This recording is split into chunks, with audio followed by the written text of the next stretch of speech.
Good morning guys, Luzon, Visayas, Mindanao at sa Bayong Dagat. Dito po ako sa Drugstore Rosie Pahara Martinez High School kasi recognition ng aking anak. Kukunti pa lang kami, maaga kami nakarating. Ayan po yung mga estudyante sa labas. Recognition day ngayon, bukas naman ang graduation day.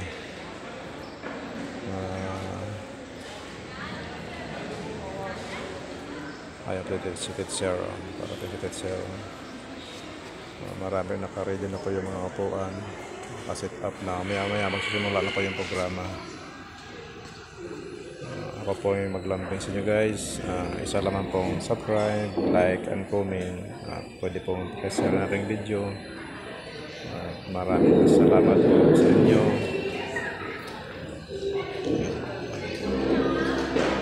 Sa kabilang gilid may mga upuan din doon, naka-ready. Recognition day kasi ngayon. Bukas naman ang graduation day. Konti pa lang kaming parent. Sa kabilang side naman marami din upuan na naka-ready. Maya punong-puno ito.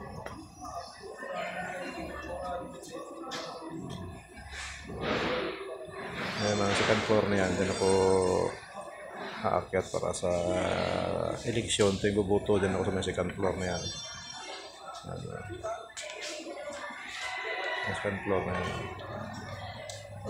may Old Del Monte building.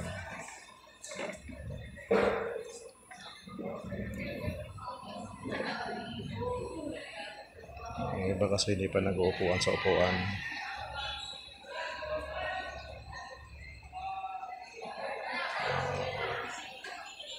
Tapos ang graduation bukas, kami naman ay tutulak Palite, biyahe kami. Vacation, si teacher. Ito na isiksik mo din sa gilid, sa pinakagilid mo parang. Ito pala yan. Usok muna at... Morning ma'am.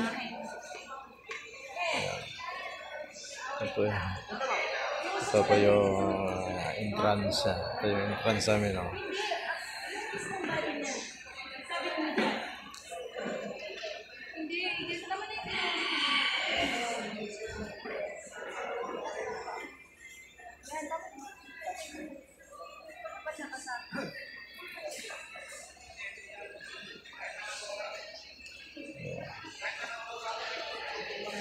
Ay, sorry po.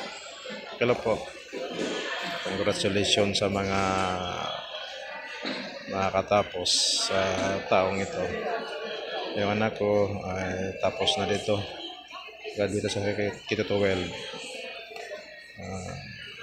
Coming August siya ay magka-college na. Kuntintiis na lang, makakatapos na rin.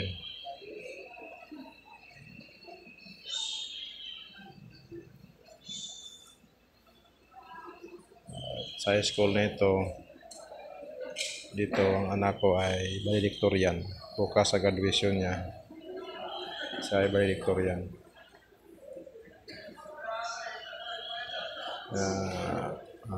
Bilang ama, proud na proud ako. Wala ng mama niya, namayapa na. Kaming dalawa na lamang. Masaya ako dahil sa kanyang achievement. Sana pagdating sa college ay patuloy niyang kagalingan na matupad yung pangarap niya na magiging isang teacher, English teacher. Yan ang kukunin niyang course.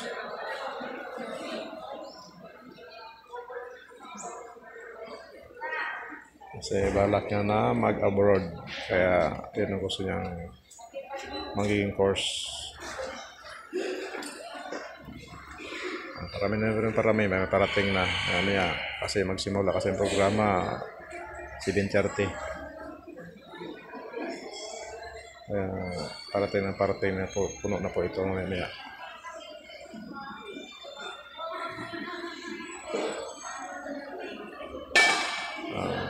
Paalam guys.